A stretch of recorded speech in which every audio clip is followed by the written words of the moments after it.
नमस्कार दोस्तों, मेरा नाम शुभम है और मैं आज आप लोगों के पास लेकर आया हूँ कि डी फार्म का सारा नॉलेज। इसमें मैंने टोटल 6 पॉइंट कलेक्ट किए हैं। इसमें आपके सारे डाउट क्लियर हो जाएंगे। अगर आप डी फार्मा या बी फार्मा में एडमिशन लेना चाहते हैं तो आपको बेसिक नॉलेज होना चाहिए। इसीलिए मैं ये वीडियो आपके पास लेके आया हूँ। जैसा कि मैंने आपको बताया कि मैंने टोटल 6 पॉइंट कलेक्ट किए हैं। पहला पॉइंट है डी फार्म होता क्या है, उसके बाद एडमिशन प्रोसेस क्या है, करियर स्कोप क्या क्या है, कॉलेज फीस कितनी लगती है, सिलेबस क्या है, स्कोप क्या क्या है और सैलरी कितनी मिलती है। डी फार्मा में आपको पढ़ाया जाता है कि मैन्युफैक्चरिंग से लेकर के डिस्ट्रीब्यूशन तक का प्रोसेस में क्या क्या साइंस है, इस सब चीज़ों के बारे में आपको बेसिक नॉलेज डी फार्मा में दिया जाता है। इसमें स्टोरेज कंडीशन, किस स्टोरेज कंडीशन में रखना है, क्वालिटी एश्योरेंस, इन सब विषयों के बारे में भी आपको नॉलेज दिया जाता है। आज हेल्थ केयर सेक्टर में फार्मेसी का बहुत ही इम्पोर्टेंट रोल आ गया है। ये अगर आप डिप्लोमा इन फार्मेसी करते हैं तो ये 2 साल का कोर्स होता है, जिसमें आप PCM या PCB के द्वारा अगर आप साइंस किए हैं तो आप इसमें एडमिशन ले सकते हैं। किसी किसी कॉलेज में इसका डायरेक्ट एडमिशन भी होता है। डी फार्मा कोर्स करने के बाद आप बतौर फार्मासिस्ट के रूप में आप जॉब कर सकते हैं। दूसरा पॉइंट है एडमिशन प्रोसेस। अगर आप किसी गवर्नमेंट कॉलेज से डिप्लोमा इन फार्मेसी करना चाहते हैं तो इसके लिए आपको एक एंट्रेंस एग्ज़ाम देना पड़ता है। अगर ये एग्ज़ाम आप पास करते हैं तो मेरिट के आधार पे आपको एडमिशन मिल जाता है। या फिर आप किसी प्राइवेट कॉलेज में एडमिशन ले सकते हैं जहां डायरेक्ट एडमिशन की भी सुविधा रहती है। अब आते हैं तीसरे पॉइंट पे, जो है करियर ऑप्शन। आप डी फार्मा करने के बाद बतौर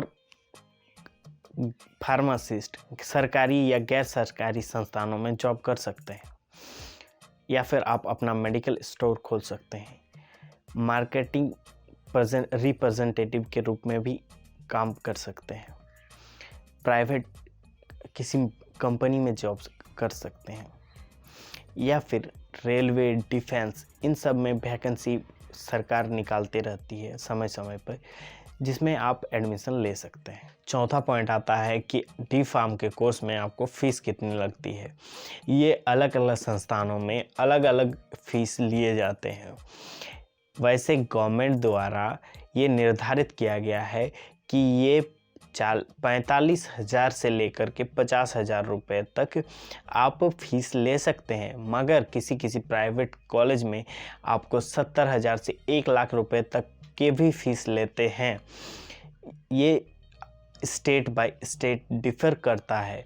आप किस स्टेट में हैं, उस स्टेट का फ़ीस क्या है, ये डिफ़र करता है। अब पांचवा पॉइंट आता है कि डी फार्मा का सिलेबस क्या क्या है। तो देखिए, इसमें फर्स्ट ईयर में आपको 6 किताबें पढ़ने पड़ते हैं और सेकेंड ईयर में आपको 6 किताबें पढ़ने पड़ते हैं। तो फर्स्ट ईयर में pharmaceutics 1, pharma chemistry, human anatomy and physiology, pharmacognosy, biochemistry and clinical pathology, health education and community pharmacy, ये 6 सब्जेक्ट फर्स्ट ईयर के सिलेबस में आपको पढ़ने पड़ते हैं। अब बात कर लेते हैं कि आपको सेकेंड ईयर में क्या क्या किताबें पढ़ने पड़ते हैं। पहला आता है कि फार्मास्यूटिक्स, दूसरा आता है फार्मा केमिस्ट्री, तीसरा फार्माकोलॉजी, फिर आते हैं DSBM, drug store and business management, पांचवा आता है कि हॉस्पिटल फार्मेसी, और छठा सब्जेक्ट आता है ज्यूरिस्प्रूडेंस। इसमें आपको मेडिसिन या फार्मास्यूटिकल एक्ट के बारे में आपको पढ़ाया जाता है। और 6 नंबर पॉइंट आता है कि आपको डी फार्मा करने के बाद सैलरी कितनी मिलने वाली है। तो अगर आप डी फार्मा कर चुके हैं, अगर आप फ्रेशर हैं, तो आपको 12 से 15 हज़ार रुपये की जॉब आसानी से मिल जाती है। अगर इसके साथ साथ आपके अनुभव के ऊपर भी डिपेंड करता है। अगर आप इसमें ज़्यादा दिनों तक काम किए हैं, आपको अनुभव है, तो आप इसमें ज़्यादा सैलरी ले सकते हैं। आशा करते हैं कि आपको वीडियो पसंद आया होगा। अगर पसंद आया है, आपको थोड़ा सा भी नॉलेज मिला है, तो आप वीडियो को लाइक कर सकते हैं, कमेंट कर सकते हैं और नीचे लाल रंग के बटन को सब्सक्राइब जरूर कर दें।